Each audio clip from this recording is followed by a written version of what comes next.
Number 36۔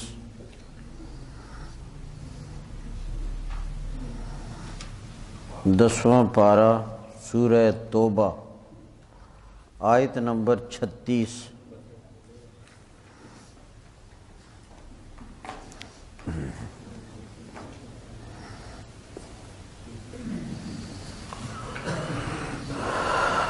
الحمدللہ، نہیں 35 ہوگی۔ الحمدللہ الذی ہدانا لہذا وما کننا لنہتدی لولا ان ہدانا اللہ، اما بعد فاعوذ باللہ من الشیطان الرجیم، بسم اللہ الرحمن الرحیم۔ ان عدت الشہور عند اللہ 12 شہرا فی کتاب اللہ یوم خلق السماوات والارض منها 4 حرم ذلك الدین القیم فلا تظلموا فیہن انفسکم وقاتلوا المشرکین کافہ کما یقاتلونکم کافہ واعلموا ان اللہ مع المتقین۔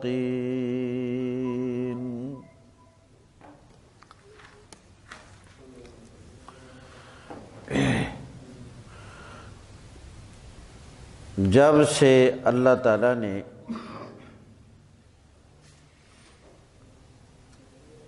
اس کائنات کا یہ نظام بنایا، پیدا کیا، اللہ نے آسمان بنائے، زمین بنائی، اس وقت سے اللہ تعالیٰ نے یہ وقت بھی بنایا، رات بنائی، دن بنایا،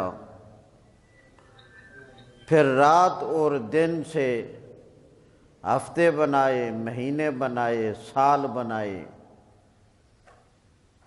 تو اللہ تبارک و تعالیٰ نے گویا زمین و آسمان کی تخلیق کے وقت، زمین و آسمان کے بنانے کے وقت مہینے کل اللہ نے 12 بنائے۔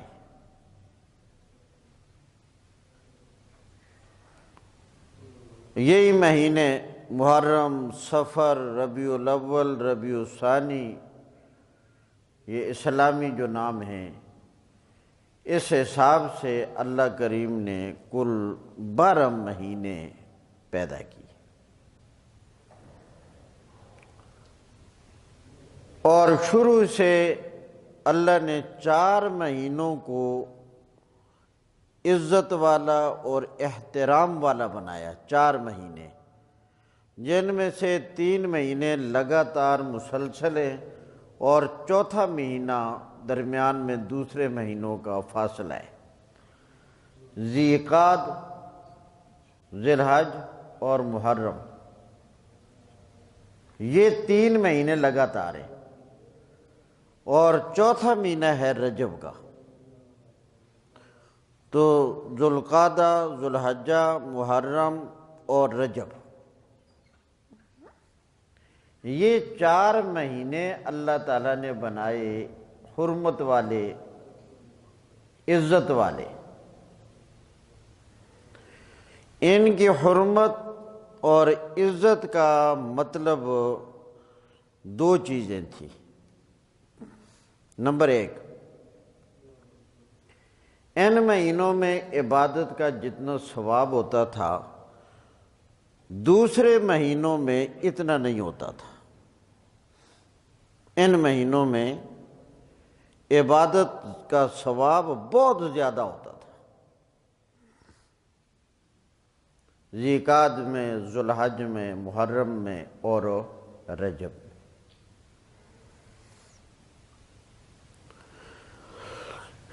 دوسرے نمبر پر ان 4 مہینوں میں جو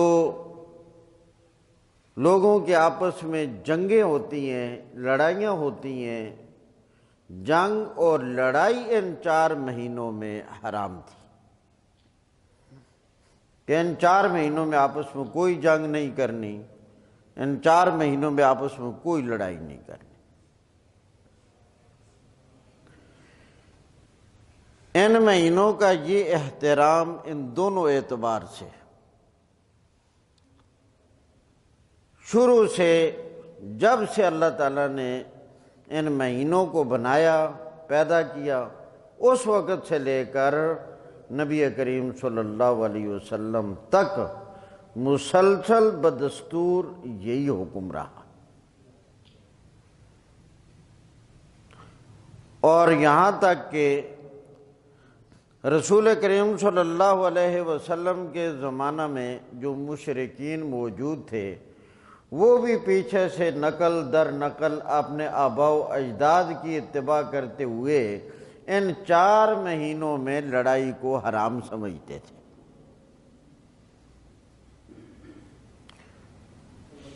تو ان 4 مہینوں میں لڑائی حرام تھی، ایک، اور ثواب بہت زیادہ ہوتا تھا عبادات کا، یہ دوسری چیز تھی۔ مشرکین مکہ نے ان مہینوں کی حرمت کے بارے میں ایک خرابی شروع کر لی، جس خرابی کا ذکر اللہ تعالیٰ نے ان آیات میں کیا ہے۔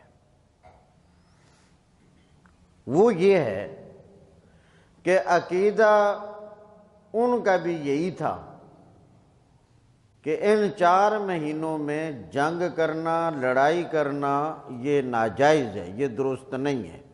عقیدہ ان کا یہی تھا۔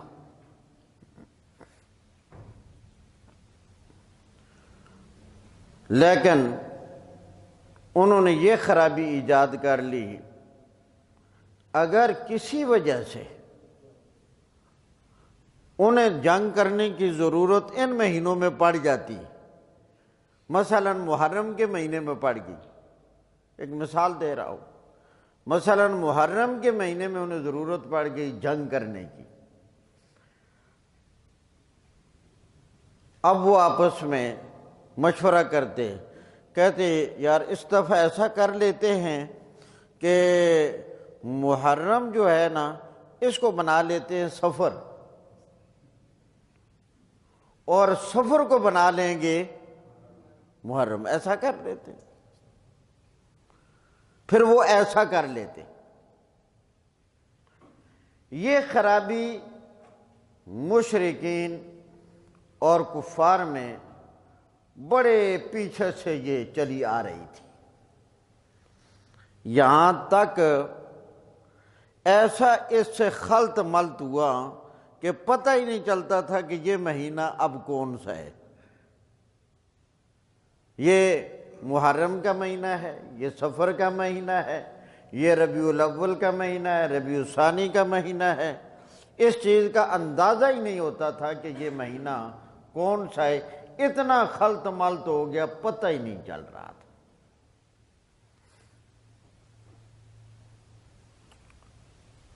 بس جب ان سے کہا بھی جاتا کہ یہ تم نے کیا گڑبڑ کر دیا، کہتے جی اصل تو ہے 4 مہینوں کی تعداد پوری کرنی ہے کہ 4 مہینے عزت والے ہیں، تو عزت ہم نے ہی کرنی ہے، تو تھوڑا آگے پیچھے ضرورت کے مطابق کر لیا جائے تو کوئی حرج نہیں۔ یہ خرابی انہوں نے کی، اور اللہ تعالیٰ کے حکم کو اور اللہ تعالیٰ کی ایک پیدا کی ہوئی چیز کو بالکل ایسا خلط ملط کر دیا۔ اب بظاہر یہ کہنے میں، سننے میں، سوچنے میں ایک معمولی سی بات تھی، گویا محرم کو سفر بنا دیا، سفر کو محرم بنا دیا، مگر بات یہاں تک نہیں ہے، اس کے ضمن میں بہت سارے احکامات میں تغیر اور تبدل پیدا ہو جاتا۔ اب حج اپنی جگہ نہیں رہا ٹھیک، آج اپنی جگہ نہیں رہا ٹھیک۔ آج کی فرضیت صحیح تحقیق کے مطابق سن 6 ہجری میں ہوئی ہے، حج فرض ہوا کب؟ سن 6 ہجری میں۔ مگر نبی کریم صلی اللہ علیہ وسلم نے حج کب کیا ہے؟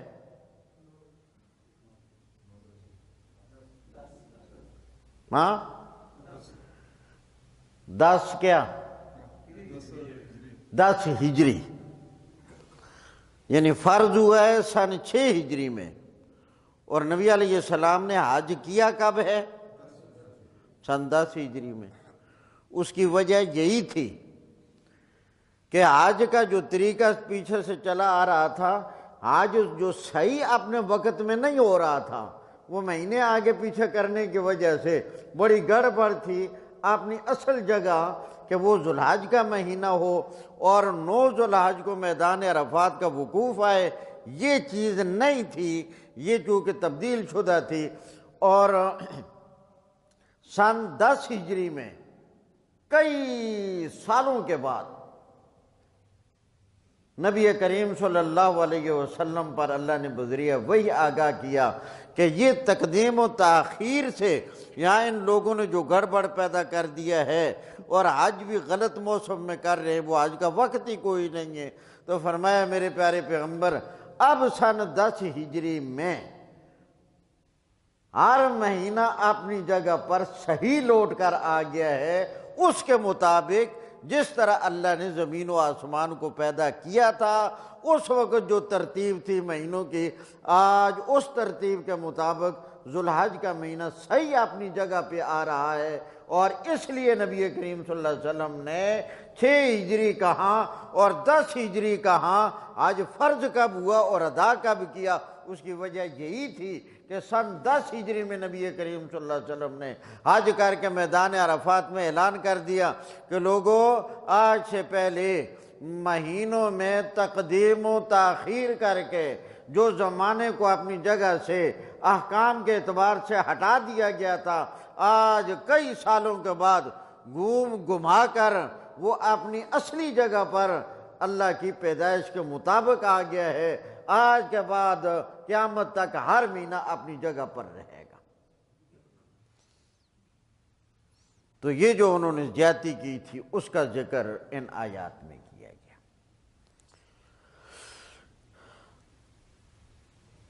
اس کے بعد آیا آج ہمارے زمانے میں ان 4 مہینوں کا کیا حکم ہے؟ کیا وہی ہے اب بھی؟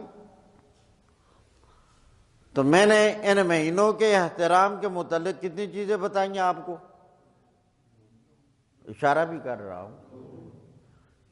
نمبر 1 ثواب زیادہ ہے، نمبر 2 لڑائی۔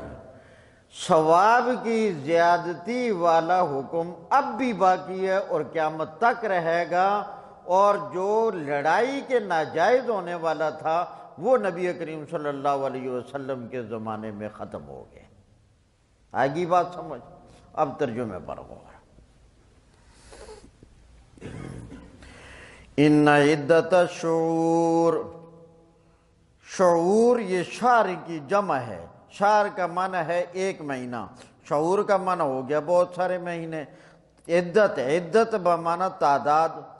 ان عدت الشہور، بے شک تعداد مہینوں کی، عند اللہ اللہ تعالیٰ کے ہاں، 12 شہرن 10 مہینے ہے۔ بولے ہی کوئی نہیں، ایسا مقصد ہے حج کام ٹھیک نہیں ہویا۔ آپ کو تو اتنا ہوشیار ہونا چاہیے تھا کہ اب آپ کو فکر رہنی چاہیے کہ بھئی کوئی آدمی غلطی نہ کر جائے، تو آپ نے تو آرام سے سن لیا، بہت دیر سے بولے جو حضرات بولے۔ ان عدت الشہور، بے شک تعداد مہینوں کی، عند اللہ اللہ کے ہاں، 12 شہرن 12 مہینے ہے۔ کتنے؟ 12 مہینے۔ اسنا کا معنی 2، عشرن کا معنی 10، 10 اور 2 کتنے ہو گئے؟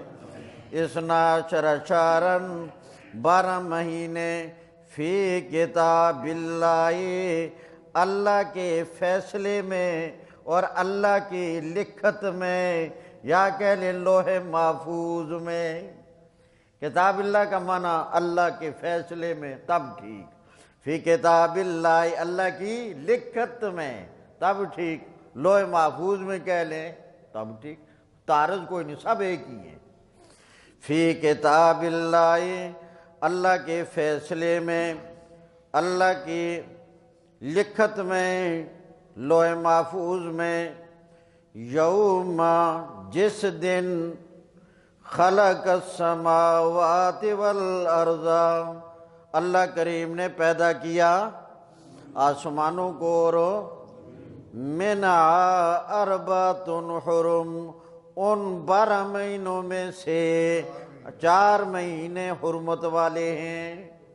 ان 12 مہینوں میں سے 4 مہینے، منہا، من بمعنی سے، اور ضمیر یہ 12 مہینوں کی طرف ہے، اور اربعۃ حرم، 4 مہینوں، حرم معنی عزت والے، منہا، ان 12 مہینوں میں سے، اربعۃ حرم، 4 مہینے عزت والے ہیں اور احترام والے ہیں۔ ذالک الدین القیم، یہ ہے دین سیدھا مضبوط۔ ذالک، یہ دین معنی دین، قیم بمعنی سیدھا یا مضبوط۔ فلا تظلموا فیہن انفسکم، ان مہینوں میں زیادتی کر کے اپنے اوپر ظلم نہ کرو۔ فلا تظلموا، پس نہ ظلم کرو، فیہن، ان مہینوں میں، انفسکم، اپنی جانوں پر۔ وَقَاتِلُوا الْمُشْرِكِينَ كَافَّةً، اب تم ان مہینوں میں اگر ضرورت پڑے مشرکین کے ساتھ قتال کر سکتے ہو۔ میں نے بتایا نا 2 چیزیں ہیں، ایک ختم ہے، وہ یہ ختم ہونے کا اعلان ہوا ہے۔ وَقَاتِلُوا الْمُشْرِكِينَ، اور قتال کرو تم مشرکین کے ساتھ، کافۃً، سارے مل کر، جہاں ضرورت پڑے، کما یقاتلونکم کافۃ، جیسے وہ تم سے مل کر سارے لڑتے ہیں۔ وَاعْلَمُوا، اچھی طرح جان لو، یقین کر لو، ان اللہ مع المتقین، اللہ کریم کی مدد پرہیزگار لوگوں کے ساتھ ہے۔ اللہ کی مدد پرہیزگار لوگوں کے۔ اگر آپ سے کوئی سوال کروں تو کر سکتا ہوں؟ ہاں کہیں جی سوال کرے، جواب دینا نہ دینا ہماری مرضی ہے، آپ اپنا کام تو کریں نا، ہمارے کام میں دخل نہ دینا۔ اچھا، یہاں آ گیا اللہ کی مدد متقین کے ساتھ ہے۔ کیا آپ مجھے قرآن سے بتا سکتے متقین کون لوگ ہوتے ہیں؟ قرآن سے، بات باہر سے نہیں کرنی۔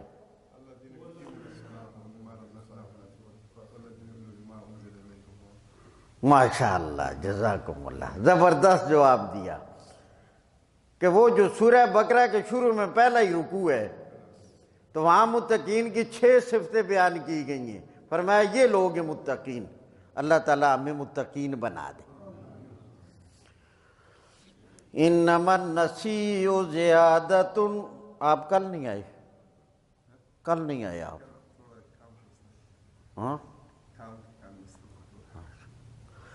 چلو، یہ جو 11 مہینے والا درس ہے اس میں تو تھوڑا بہت ہم رخصت دے دیں گے، لیکن آگے سے جو دورانیہ شروع ہونے والا ہے اس کے لیے جو ہے نا کچھ کرنا پڑے گا۔ ہاں، اس کے لیے کچھ کرنا پڑے گا تاکہ وقت تھوڑا ہے پورا گزر بھی ہو جائے، کم از کم ایک دفعہ پتہ تو چل جائے جلدی جلدی قرآن میں ہے کیا، اور اس میں انشاءاللہ بنائیں گے کوئی نظم خفیہ حاضری کا، اور جو غیر حاضری کرے گا انشاءاللہ اسی دن ان سے رابطہ ہو جائے گا۔ آج خیریت تو ہے، آپ تشریف نہیں لا سکے۔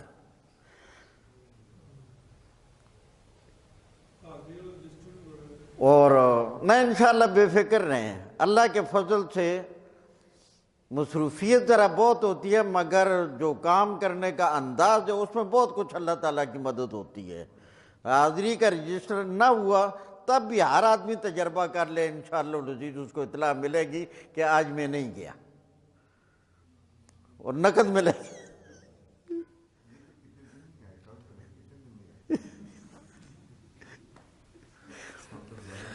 اللہ انما النسیء زیادۃ فی الکفر، بے شک تقدیم تاخیر کرنا، نسیء بمعنی تاخیر، نسیء بمعنی کیا ہو گیا؟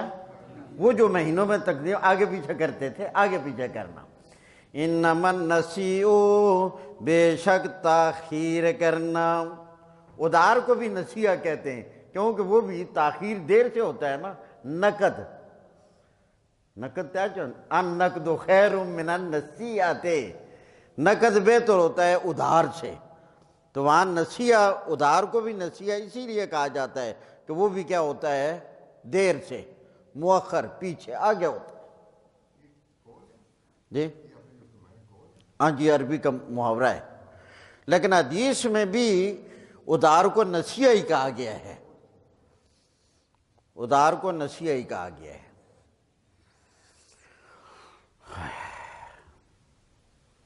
کئی دکانوں پر لکھا ہوتا ہے یہاں نقد اور ادھار اگلے چوک، کئیوں پر لکھا ہوتا ہے آج نقد کل ادھار پرسوں مفت۔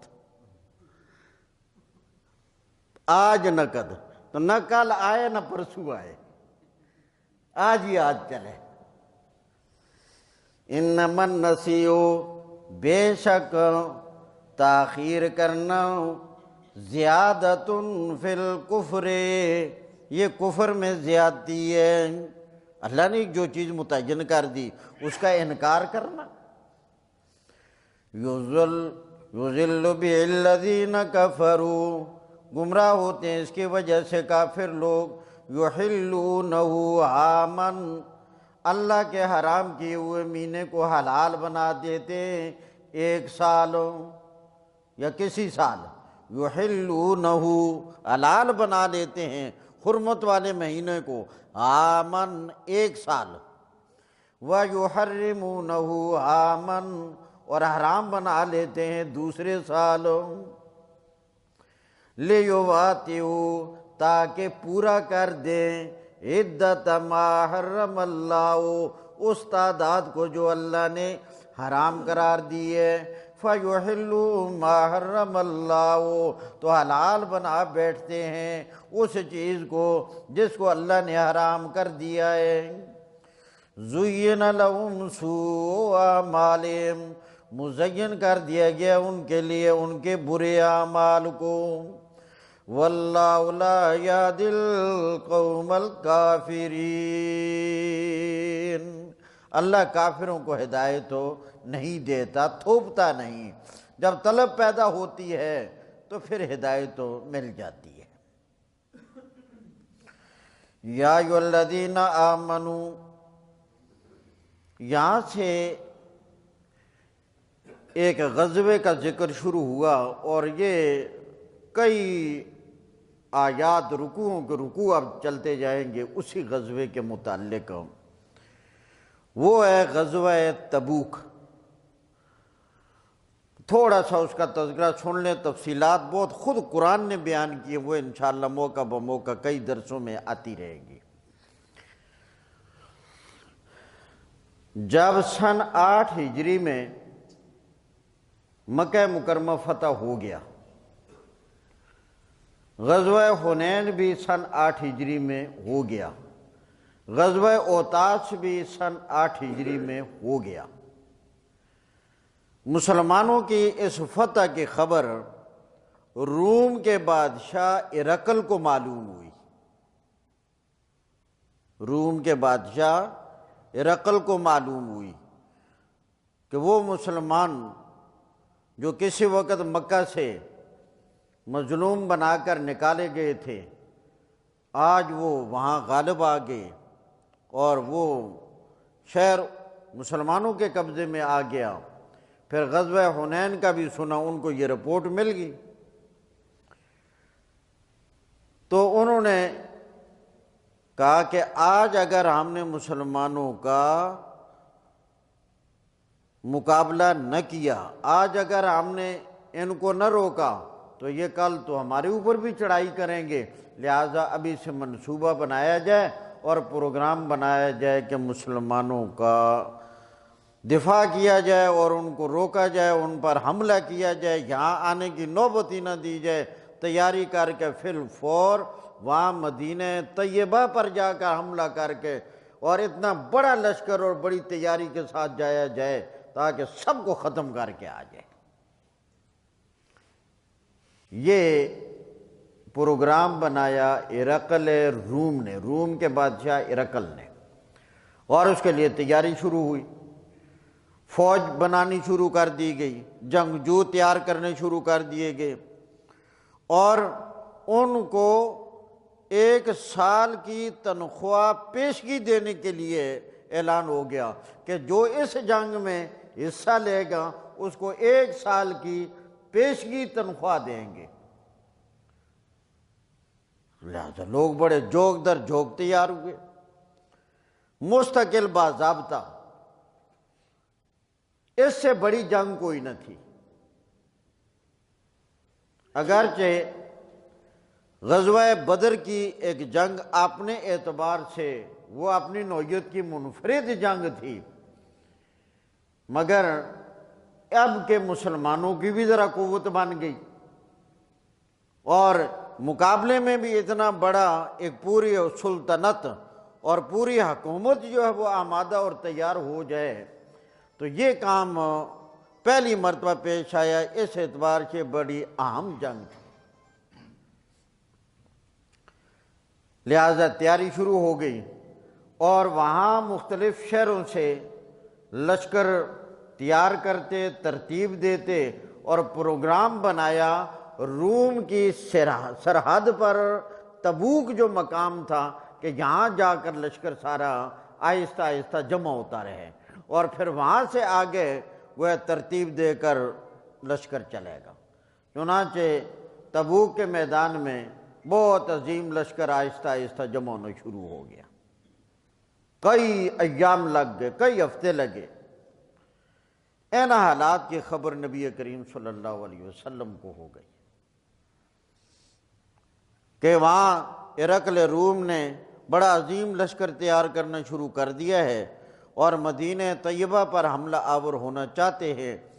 سارے ان کے ارادے منصوبے کی خبر ہو گئی تو نبی کریم صلی اللہ علیہ وسلم نے صحابہ کرام کو جمع کیا اور مشورہ کیا، اور یہ بڑا ہی مشکل معرکہ تھا۔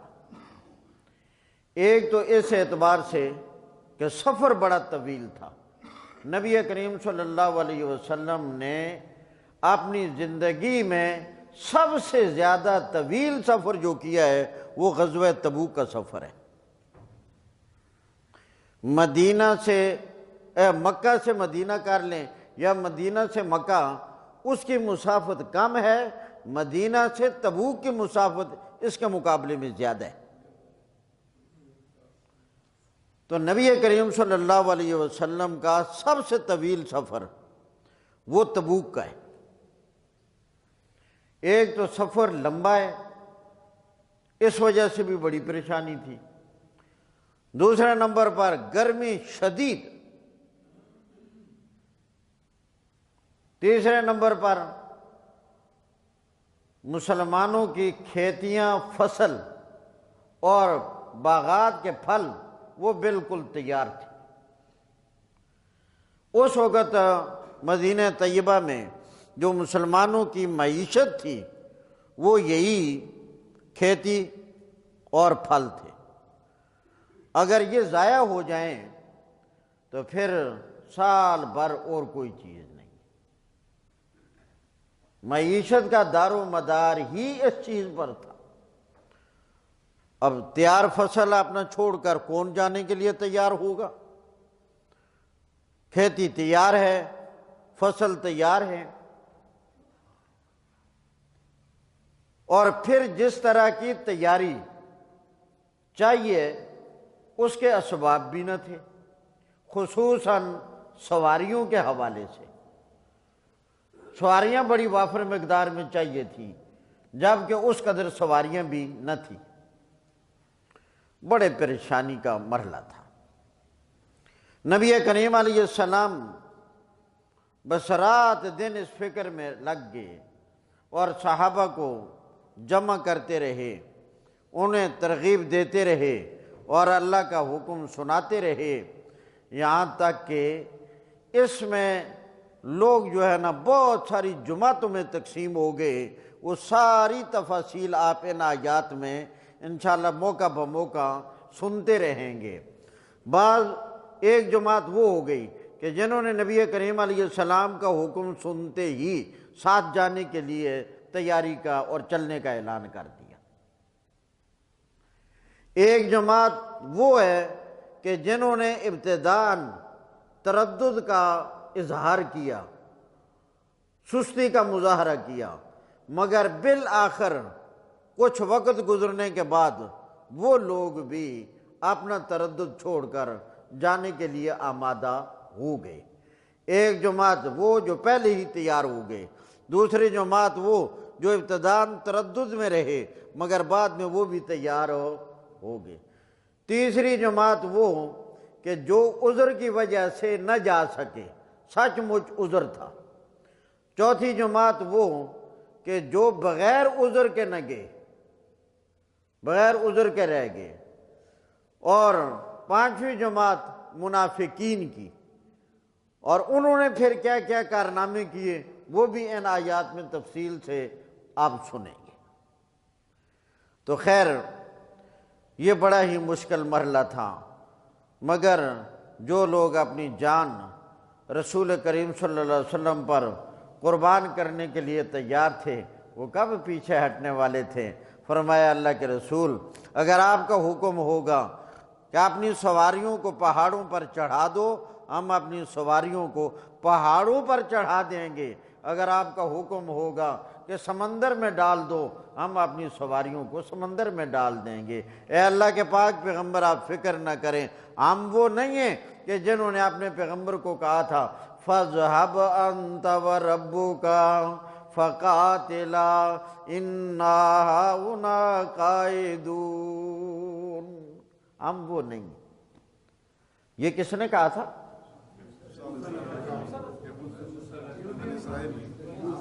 ٹھیک ہے، آج کوئی امتحان زیادہ ہی نہیں ہو رہا۔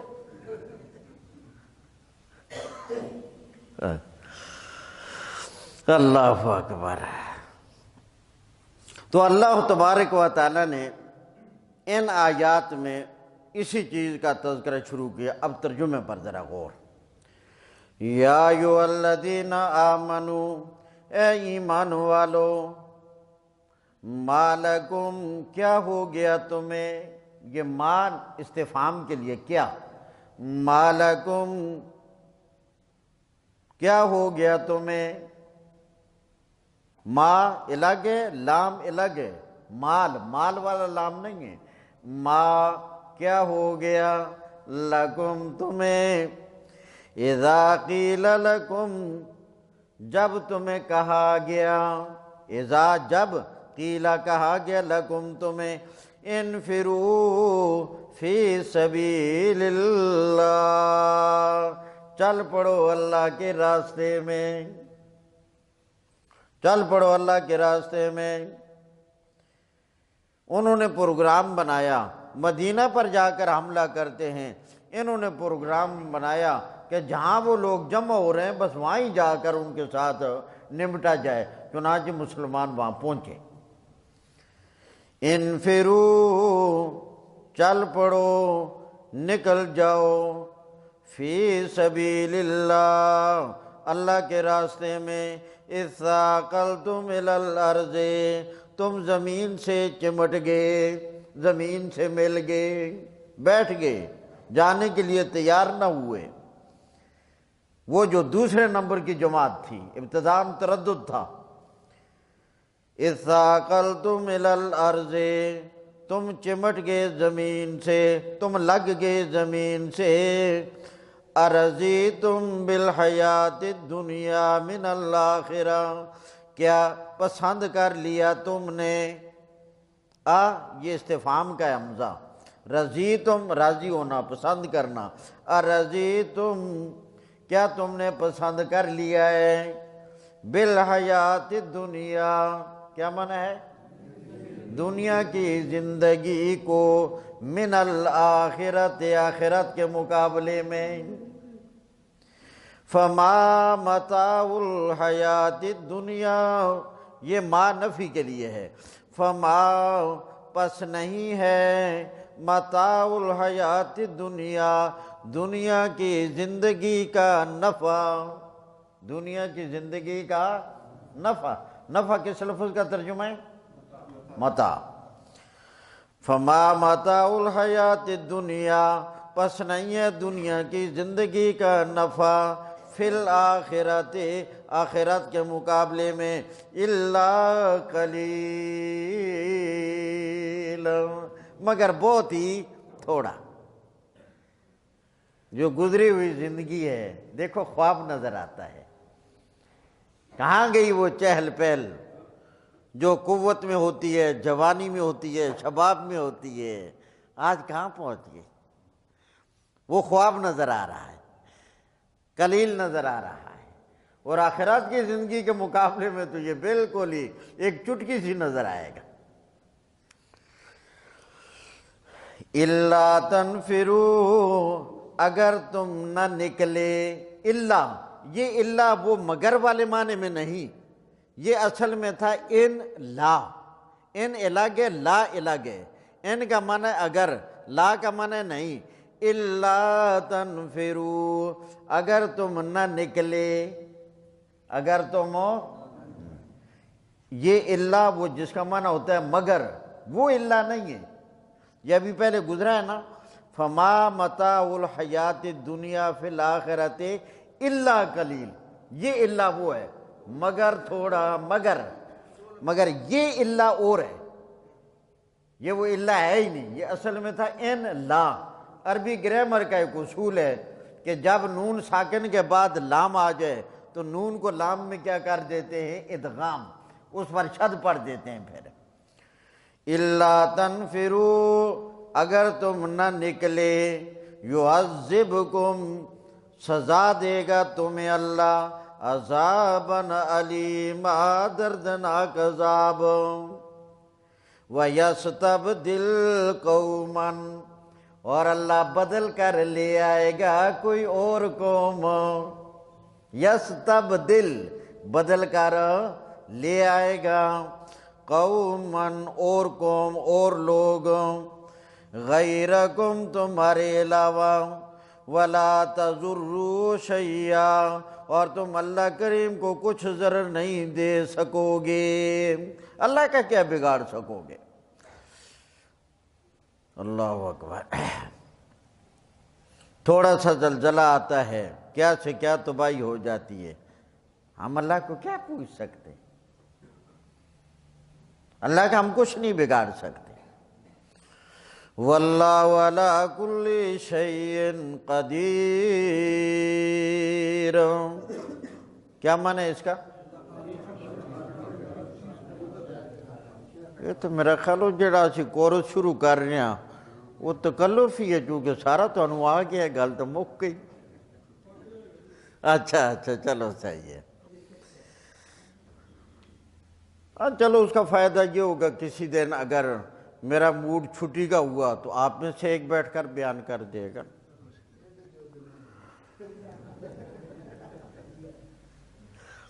واللہ علی کل شیء قدیر اللہ کریم ہر شے پر قادر ہے۔ الا تنصروہ فقد نصرہ اللہ، توجہ ذرا زہیب صاحب، اتنی سستی، سارا دن تھکے ہوتے ہیں، اس وقت یہاں آ کر پھر تھوڑا آرام کا موقع مل جاتا ہے۔ یہ ہمارے ساتھی ہیں بڑے اچھے زہیب صاحب، اب ان کو انشاءاللہ ہم نے رجسٹر کر لیا ہے یہاں، 3 مہینے کے کورس کے فارم پر ہو گیا ہے نا؟ ہاں یہ بہت کام کے آدمی ہیں انشاءاللہ، یہ دیکھنے میں ایک ہیں، یہ انشاءاللہ ہمارے درس کے 100 ساتھی بنائیں گے انشاءاللہ العزیز۔ اللہ نے ہمیں بہت اچھے نوجوان کچھ دے دیے انشاءاللہ۔ آپ بڑوں کی فکر ہوئی، ان جوانوں کی محنت ہوئی تو یہاں اور رونقیں بڑھیں گی۔ اچھا، میرے اللہ نے ایک بڑی قیمتی بات بتائی، بڑی قیمتی، بڑی مزیدار۔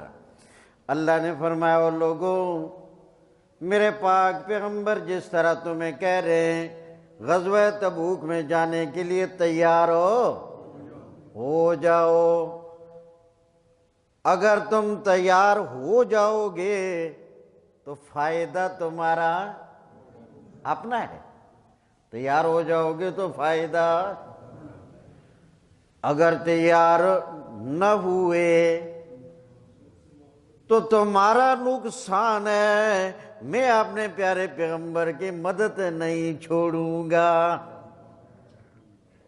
میں اپنے نبی کی مدد کروں گا۔ اگر تمہاری سوچ ہو، اگر تمہاری فکر ہو کہ اگر ہم نہ گئے، ہم نے ساتھ نہ دیا، ہم نے حمایت نہ کی، ہم نے بات نہ مانی، تو اللہ اپنے نبی کی مدد کیسے کرے گا؟ اللہ کریم نے فرمایا میں پھر مدد ایسے کروں گا۔ آ جاؤ ذرا مکہ مکرمہ کی طرف۔ اللہ کے پاک پیغمبر مکہ میں تمام کافر کمپنی جمع ہو گئی، ابو جہل، ابو لہب، عتبہ، شیبہ، ولید بن مغیرہ، بڑے بڑے سرغنے سارے کے سارے جمع ہو گئے، پوری گویا طاقت جمع ہو گئی، اور ندوہ کے مقام پر دار الندوہ میں قصی بن کلاب کے گھر میں سارے کے سارے جمع ہو گئے۔ آج مشرکین کا پورا سرمایہ، آج مشرکین کی پوری طاقت جمع ہے۔ ابو لہب بھی وہاں موجود ہے، ابو جہل بھی وہاں موجود ہے، نضر بن حارث بھی وہاں موجود ہے، ولید بن مغیرہ بھی وہاں موجود ہے، عتبہ بھی وہاں موجود ہے، شیبہ بھی وہاں موجود ہے، اور سارے جمع ہو گئے۔ آج فائنل میٹنگ ہو رہی ہے، آج فائنل پروگرام ترتیب دیا جا رہا ہے، سارے جمع ہو گئے۔ شیطان ہی کی سرپرستی میں تھا اور وہ بھی آ گیا، مگر ایک شیخ نجدی کی شکل بن کر، نجد کا شیخ بن کر، بوڑھے آدمی کی شکل میں، بڑا چمکدار، بڑا چوپڑا چاپڑا، عجیب انداز سے آ گیا، اور ایک چوکیدار دروازے پر کھڑا ہے کہ اندر کسی کو آنے نہیں دینا۔ آج خاص مشورہ ہو رہا ہے، آج خاص میٹنگ ہو رہی ہے، سارے کے سارے جمع ہو گئے، اور شیخ نجدی آ گیا دروازے پر، چوکیدار کو کہنے لگا میں نجد کا شیخ ہوں، آج مجھے معلوم ہوا ہے یہاں کوئی اہم میٹنگ ہو رہی ہے، خاص اجلاس ہو رہا ہے، خاص مشاورت ہو رہی ہے، میں بھی اپنی رائے دینے کے لیے آیا ہوں، شاید کہ مجھ سے کوئی کام بن پڑے۔ جب اندر ابو جہل کو بتایا گیا، چوکیدار نے کہا، دربان نے کہا باہر ایک آدمی آیا ہے، میں نہیں جانتا، وہ کہتا ہے میں نجد کا شیخ ہوں اور میں اس لیے آیا۔ ابو جہل اٹھ کر باہر آیا اور آ کر چہرہ دیکھا، وجات دیکھی، گلے لگ گیا۔ حضرت تعارف فرمایا میں نجد کا شیخ ہوں، آج مجھے معلوم ہوا ہے یا اہم میٹنگ ہو رہی ہے، کوئی مشورہ ہو رہا ہے، تو میں بھی اس میں رائے دینے کے لیے آیا ہوں۔ فرمایا ویلکم، بڑی اچھی بات ہے، آ جائیے اندر۔ لے گئے اور مجلس پر چھا گیا، سارے حیران رہ گئے کہ یہ صاحب صدر ہمیں قدرت نے غیب ہی سے کہیں دے دیا، غیبی صدر۔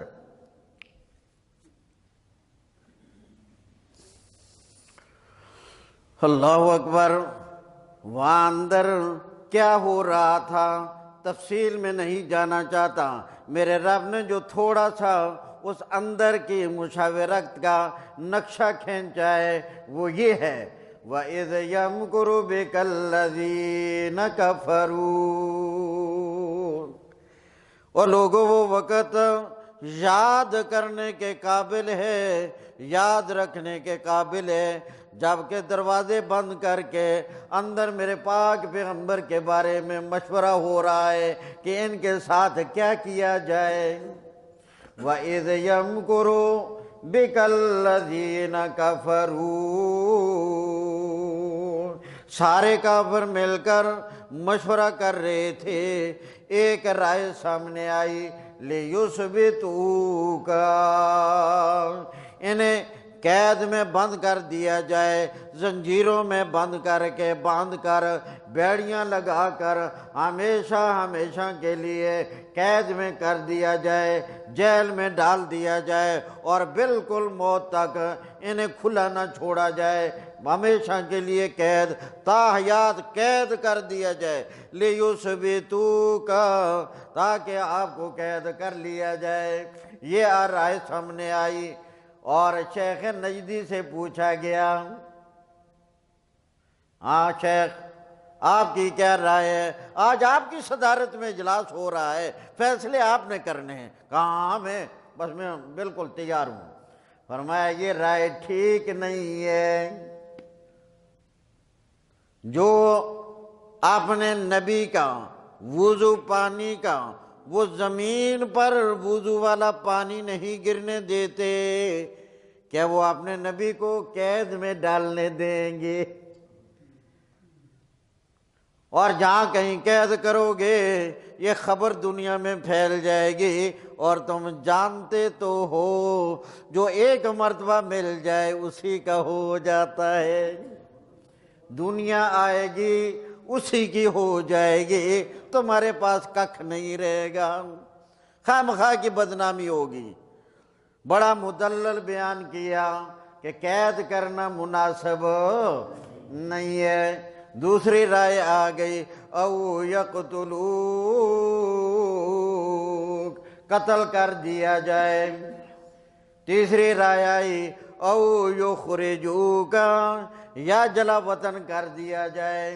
جب جلا وطن کرنے کی باری آئی، شیخ نجدی نے کہا یہ مناسب نہیں ہے، جہاں جائے گا وہاں جا کر لوگوں کو اپنا کلام سنائے گا، لوگ سارے اس کے بن جائیں گے اور ہمارے مخالف ہو جائیں گے، جلا وطن کرنے والا کام بھی ٹھیک ہو، باقی رہ گیا مسئلہ قتل کرنے والا، ہاں ہے کام۔ یہ رائے سب سے پہلے ابو جہل نے دی تھی، کہا قتل کر دیا جائے۔ اب کون قتل کرے؟ کہا کوئی ایک نہ، سارے قبیلے، ہر قبیلے کا سردار، ہر قبیلے کا نمائندہ وہ اس میں شریک ہوگا، اور سارے مل کر گٹھا گویا حملہ کر کے ختم کر دیں گے، اور قصاص کی بات ہی نہیں آئے گی، دیت کا مسئلہ آ جائے گا، ہم سارے مل کر چندہ کر کے دیت دے دیں گے، کام ختم ہو جائے گا۔ یہ اندر مشورہ ہوا، کہا پھر کب یہ کام؟ کہا دیر نہیں کرنی، آج یہ فیصلہ ہوا اور آج ہی اس کو پائے تکمیل تک پہنچانا ہے، آج ہی، دیر نہیں کرنی۔ اللہ کریم نے فرمایا وَإِذْ يَمْكُرُ بِكَ الَّذِينَ كَفَرُوا لِيُثْبِتُوكَ أَوْ يَقْتُلُوكَ أَوْ يُخْرِجُوكَ وَيَمْكُرُونَ،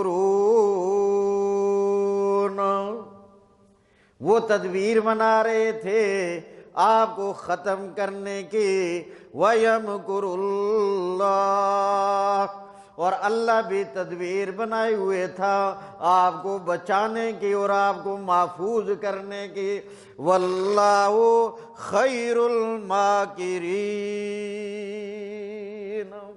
اللہ کی تدبیر کے مقابلے میں کسی کی تدبیر چلتی نہیں، لہذا تدبیر بنا لی، بڑی مضبوط تدبیر بنا لی، آ کر نبی پاک صلی اللہ علیہ وسلم کے گھر کا محاصرہ کر لیا، آپ کو علم ہو گیا گھر کا محاصرہ ہے کہ آج قصہ پورا کرنا ہے، آج معاملہ ہی ختم کرنا ہے۔ سب نے محاصرہ کر لیا اور کھڑے ہو گئے۔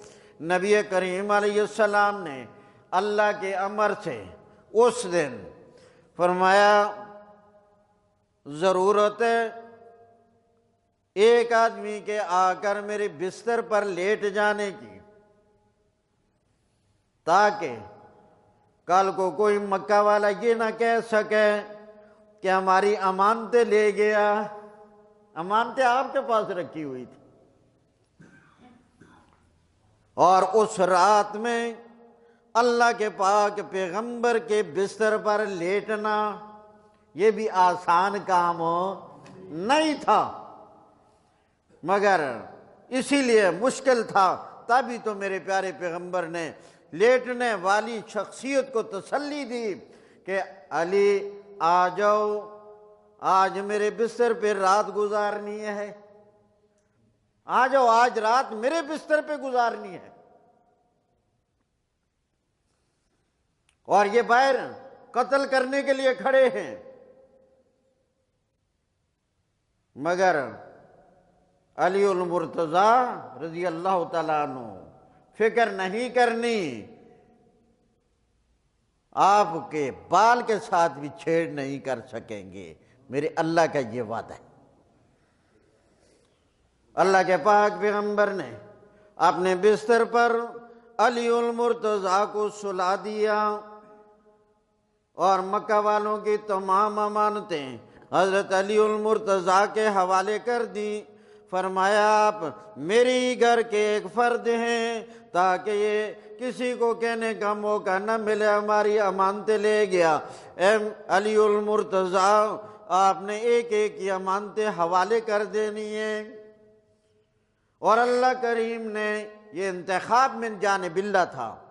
حضرت علی کا حضرت صلی اللہ علیہ وسلم کے بستر پر سلانے والا جو انتخاب تھا یہ من جانب اللہ تھا، نبی کریم علیہ السلام کی اپنی صوابدیدی رائے نہیں تھی، اللہ کے حکم سے وہاں سلا دیا۔ اور اللہ نے یہ فیصلہ کیا اس رات میں کہ مکہ والوں کی تمام امانتیں جو میرے پاک پیغمبر کے پاس رکھی ہوئی ہیں آج کی رات میں علی المرتضیٰ کے حوالے، اور اللہ کریم نے اپنی نبوت و رسالت والی امانت ابوبکر صدیق کے حوالے کر دی۔ وہ لے کر چل پڑے۔ اللہ کریم نے فرمایا او لوگو، آج اگر تم تبوک کی جنگ میں میرے پیغمبر کے ساتھ نہ گئے، میں اپنے نبی کی مدد کروں گا۔ کیسے کروں گا؟ ذرا اس واقعے کو دیکھ لو۔ فرمایا میرے پیارے پیغمبر اب نکل جاؤ گھر سے باہر۔ اللہ کریم یہ سارے کھڑے ہیں، کوئی نیند نہیں ہے، کوئی اونگ نہیں ہے، کوئی سستی نہیں ہے۔ بھلا جو قتل کرنے کے ارادے سے کھڑا ہو اسے اونگ آئے گی؟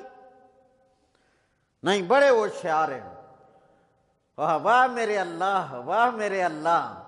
آپ اللہ کی مدد دیکھیے۔ فرمایا میرے پیارے پیغمبر نکل جاؤ۔ اللہ کریم یہ کھڑے ہیں۔ فرمایا میرے پیارے پیغمبر نکلو ہی نہیں، ان کی باتوں کا جواب بھی دے کر نکلو۔ وہ باتیں آپس میں کر رہی تھی۔ فرمایا ہر ایک کی بات جو آپ کے کان میں پڑے ہر ایک کے سامنے جائیں، جو بات کرے اس کی بات کا جواب بھی دیں۔ میرے پیارے پیغمبر جواب بھی دیں۔ ایک ہوتی ہے بصارت اور ایک ہوتی ہے بصیرت۔ اندر کی توجہ کا نام ہے بصیرت، فکر کہہ لیں، بصیرت کہہ لیں، تدبر کہہ لیں، ایک ہی نام ہے۔ اندر کی بصیرت، تدبر اور ظاہری دیکھنا یہ ہے بصارت۔ فرمایا میرے پیارے پیغمبر آپ نکلیں، مزے کی بات ہے، وہ شعار کھڑے ہیں، کوئی سستی نہیں، غفلت نہیں، اونگ نہیں، نیند نہیں۔ ان کی باتوں کا جواب بھی دے، ان کی بصارت بھی کام نہیں کرے گی آپ کے بارے میں، اور ان کی بصیرت بھی کام نہیں کرے گی، توجہ بھی نہیں ہوگی ہم کھڑے کیوں ہیں۔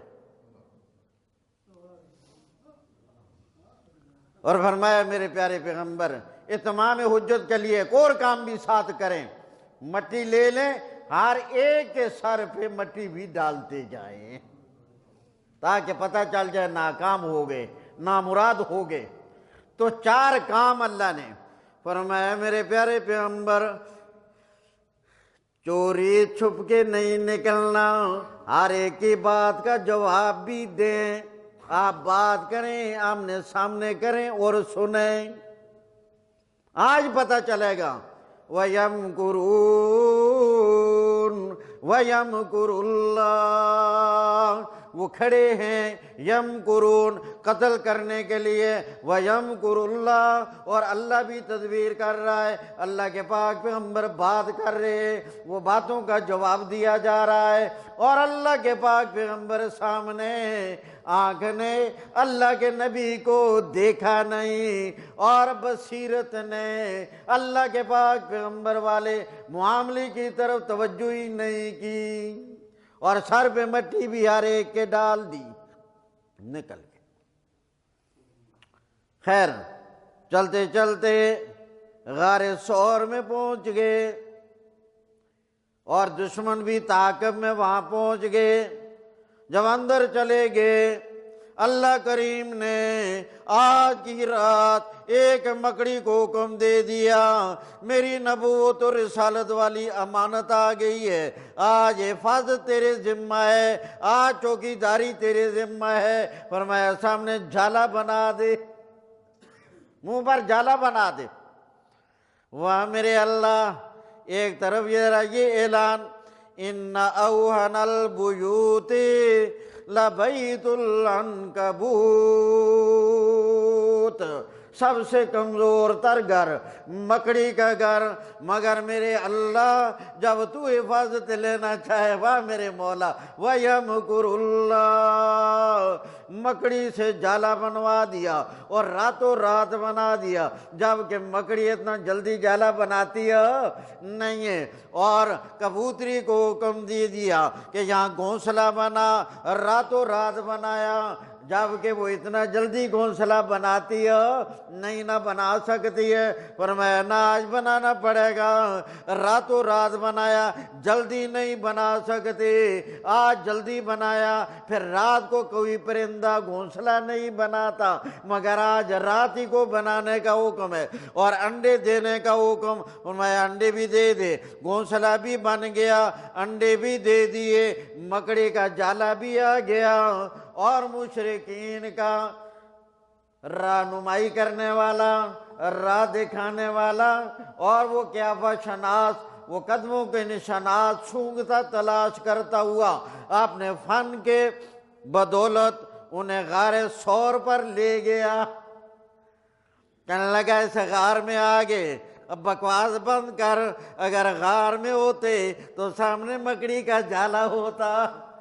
وَيَمْكُرُونَ وَيَمْكُرُ اللَّهُ، وہ بھی تدبیر بنا رہے تھے، بنا کر کیا ہوا یہاں تک، اور یہاں تک پہنچائے۔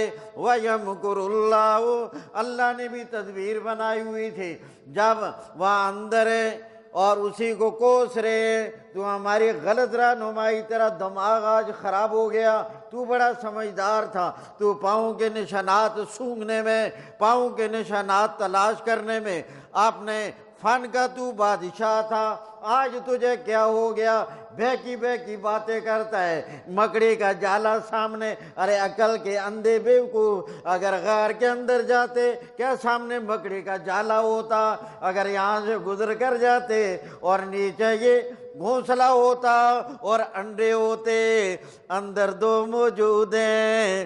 ابو بکر رضی اللہ تعالیٰ عنہ پریشان ہو گئے، اللہ کے پاک پیغمبر کی گود میں سر رکھا ہوا ہے۔ قاضی اعجاز رحمہ اللہ وہ نقشہ نقل کرتے اپنی کتاب الشفاء میں، فرمایا او لوگو، وہ غار ثور کا نقشہ یوں کچھ ظاہر ہو رہا تھا۔ ابو بکر صدیق رضی اللہ تعالیٰ عنہ اپنی گود پھیلائے غار میں بیٹھے ہیں، اللہ کے پاک پیغمبر لیٹے ہوئے ہیں اور اللہ کے نبی کا سر مبارک ابو بکر صدیق رضی اللہ تعالیٰ عنہ کی گود میں ہے۔ کہتے ہیں یوں معلوم ہو رہا تھا کوئی دیکھنے والا دیکھ کر کے جیسے رحل میں قرآن رکھا ہو۔ فرمایا ایسا معلوم ہو رہا تھا۔ وہاں ابو بکر رضی اللہ تعالیٰ عنہ پریشان ہوئے، پریشان ہی نہیں ہوئے، پریشانی کا اثر ظاہر ہوا، آنکھوں پر قابو نہ رہا اور رو پڑے۔ اللہ کے پاک پیغمبر کے چہرہ انور پر آنسو گرے۔ نبی کریم علیہ السلام فوراً آنکھ کھولی۔ اللہ کے پاک پیغمبر کا دل نہیں سویا کرتا تھا، آنکھ سویا کرتی تھی۔ دل بیدار ہونے کی وجہ سے جب احساس کر لیا، آنکھ کھولی، پریشان حال ہیں، رو رہے۔ فرمایا ابو بکر کیا ہوا؟ فرمایا اللہ کے نبی پاؤں دکھائے، باہر کھڑے تھے، اگر ان میں سے کوئی نیچے ہوا، اگر آپ نے پاؤں کو کھجلی کی اور اندر نظر پڑ گئی تو مجھے غم ہے آپ کے بارے میں۔ آپ نے بارے میں نہ، کس کے بارے میں غم ہے؟ مجھے آپ کے بارے میں، کیوں یہاں حزن کا لفظ ہے، مجھے آپ کے بارے میں غم ہے۔ ابو بکر صدیق پریشان ہوئے۔ اللہ کریم نے جبرائیل امین کو بھیج کر وہاں تسلی نازل فرمائی، جبرائیل جلدی جاؤ اور جا کر بتاؤ کہ ابو بکر صدیق رضی اللہ تعالیٰ عنہ کو میری جانب سے یہ کہہ دو غم کرنے کی ضرورت نہیں ہے۔ جس اللہ نے وہاں سے ایسے نکالا، جس اللہ نے یہاں تک ہمیں پہنچا دیا،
فرمایا جاؤ جبرائیل، جا کر میرے پیارے پیغمبر کو میرا یہ پیغام بصورت قرآن ابو بکر کی تسلی کے لیے سنا دو۔ اور اللہ کریم نے یہ معاملہ واضح کر دیا کہ لوگو آج اگر تم نے میرے پیارے پیغمبر کی مدد نہ کی، میرے پیارے پیغمبر کی بات نہ مانی، تو تم یہ نہ سمجھنا کہ اگر تم نہ گئے تو میرا نبی ناکام لوٹے گا۔ میرا یہ وعدہ ہے میں اپنے نبی کی اسی طرح مدد کروں گا جس طرح میں نے ہجرت والی رات مدد کی تھی۔ اب ترجمے پر ذرا غور۔ اللہ تنصروا، یہ اللہ بھی وہی ہے جس کی ابھی تھوڑی دیر پہلے میں نے تشریح کی، یہ اصل میں تھا ان اللہ تنصروہ، اگر تم نے نبی کریم علیہ السلام کی مدد نہ کی، اگر آپ کے ساتھ نہ چلے، فقد نصرہ اللہ، تحقیق اللہ نے ان کی مدد پہلے بھی کی ہے، اذ اخرجہ الذین کفروا، جب نکال دیا تھا ان کو کافروں نے اور وہ غار میں تھے، تو ثانی اثنین،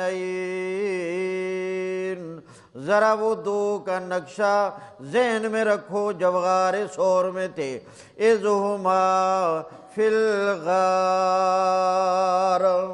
جب دونوں غار میں موجود تھے، اذ یقول لصاحبہ، جب اللہ کے پاک پیغمبر اپنے ساتھی سے کہہ رہے تھے، لا تحزن، غم نہ کرنا میرے متعلق، ان اللہ معنا، بے شک اللہ ہمارے ساتھ ہے، فانزل اللہ سکینتہ، اللہ نے نازل کیا اپنی جانب سے سکینت کو، سکون نازل کیا، اطمینان نازل کیا ان پر، وَأَيَّدَهُ بِجُنُود، اور ان کی تائید کی ایسے لشکر کے ساتھ، لم تروہا، جس لشکر کو تم نے نہ دیکھا، وَجَعَلَ کلمۃ اللہ، اور کلمۃ الذین کفروا السفلی، اور اللہ کریم نے بالآخر کر دیا کافروں کی بات کو نیچے، وَكَلِمَةُ اللَّهِ الْعُلْيَا، اور اللہ کا کلمہ وہ بلند ہو گیا، وَاللَّهُ عزیز حکیم، لہذا انفرو، تم چل پڑو، جیسے میرے پیارے پیغمبر کہتے ہیں، خفافاً، ہلکے ہو تب چل پڑو، وثقالاً، بوجھل ہو تب چل پڑو، وجاہدوا باموالکم، جہاد کرو اپنے مالوں کے ساتھ، وانفسکم، اور اپنی جانوں کے ساتھ، فی سبیل اللہ، ذالکم خیر لکم، یہ تمہارے لیے بہتر ہے اگر اللہ کے پیغمبر کی بات مان لو گے، ان کنتم تعلمون،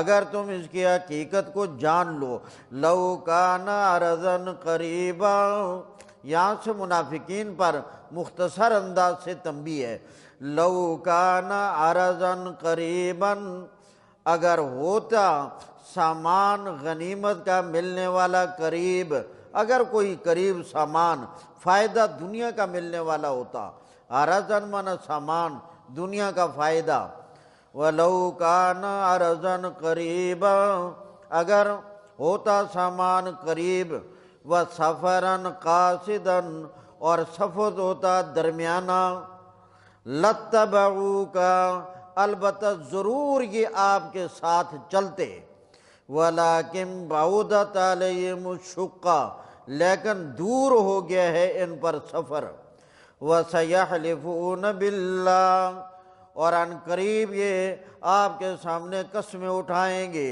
لَوِ اسْتَطَعْنَا، ہم ضرور جاتے، ہماری طاقت نہیں ہے، لَوِ اسْتَطَعْنَا، اگر ہماری ہمت ہوتی، اگر ہماری طاقت ہوتی، اگر ہماری قوت ہوتی، لَخَرَجْنَا مَعَكُمْ، ہم ضرور تمہارے ساتھ جاتے، يُهْلِكُونَ أَنفُسَهُمْ، یہ لوگ اپنے آپ کو ہلاک کر رہے ہیں ایمان کا دعویٰ کرنے کے بعد، یعنی منافقین، واللہ یعلم، اللہ کریم جانتا ہے، انہم لکاذبون، یہ جھوٹ بول رہے ہیں ابھی آپ کے سامنے، اللہ تعالیٰ ہمیں سمجھ نصیب۔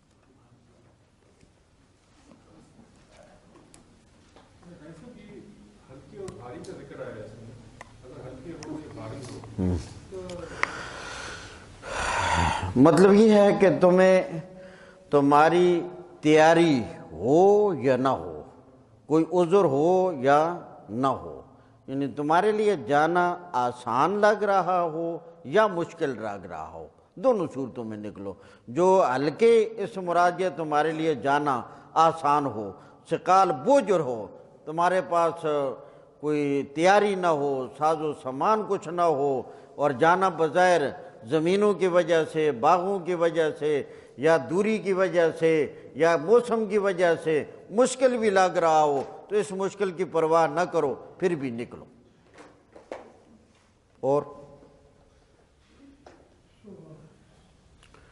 الحمدللہ رب العالمین، والصلاة والسلام على سید الانبیاء والمرسلین ربنا آتنا فی الدنیا حسنہ وفی الآخرۃ حسنہ وقنا عذاب النار اللہم انک عفو کریم تحب العفو فاعف عنا یا غفور اللہم احسن عاقبتنا فی الامور کلہا واجرنا من خزی الدنیا وعذاب الآخرہ۔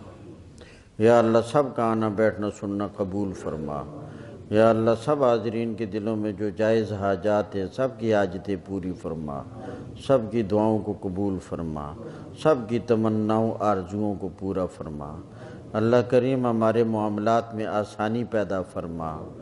یا اللہ ہمارے معاملات میں آسانی پیدا فرما۔ یا اللہ ہمارے کاموں میں تو ہمارا مددگار بن جا۔ یا اللہ ہماری مدد کر۔ یا اللہ اپنا فضل اپنا کرم نصیب فرما۔ یا اللہ اپنے ہی محتاج کر کسی کا محتاج نہ کر۔ یا اللہ ہمارے حال پہ رحم فرما۔ یا اللہ ہمیں دین والی، صحت والی، غیرت والی، خوشحالی والی، دین والی زندگی نصیب فرما۔ یا اللہ ہمیں معذور اور محتاج نہ کرنا۔ یا اللہ دنیا کے اندر ہدایت پر قائم دائم رکھ۔ یا اللہ خاتمہ خیر پر فرما۔ ہمارے درسی کے ایک ساتھی حاجی محمد اشرف صاحب، ان کے والد صاحب کا انتقال ہوا 2 دن پہلے، ان کی مغفرت کے لیے دعا کریں۔ اللہ تعالیٰ ان کی غلطیاں، کوتاہیاں، لغزشیں معاف کرے۔ اللہ انہیں جنت الفردوس کی خوشیاں نصیب کرے۔ تمام حاضرین میں سے جس کے ماں باپ مجھ سمیت یا ماں باپ کے علاوہ کوئی بھی دنیا سے ایمان کے ساتھ جا چکا ہے، میرے اللہ سب کی مغفرت فرما۔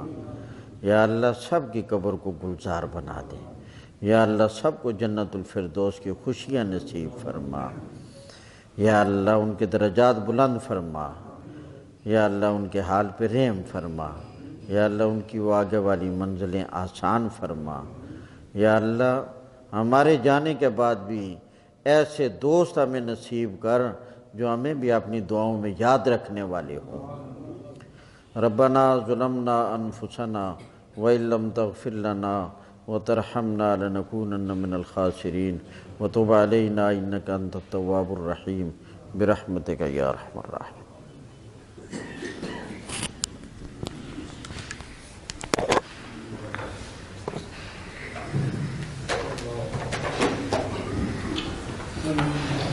کیا خیریت ہے؟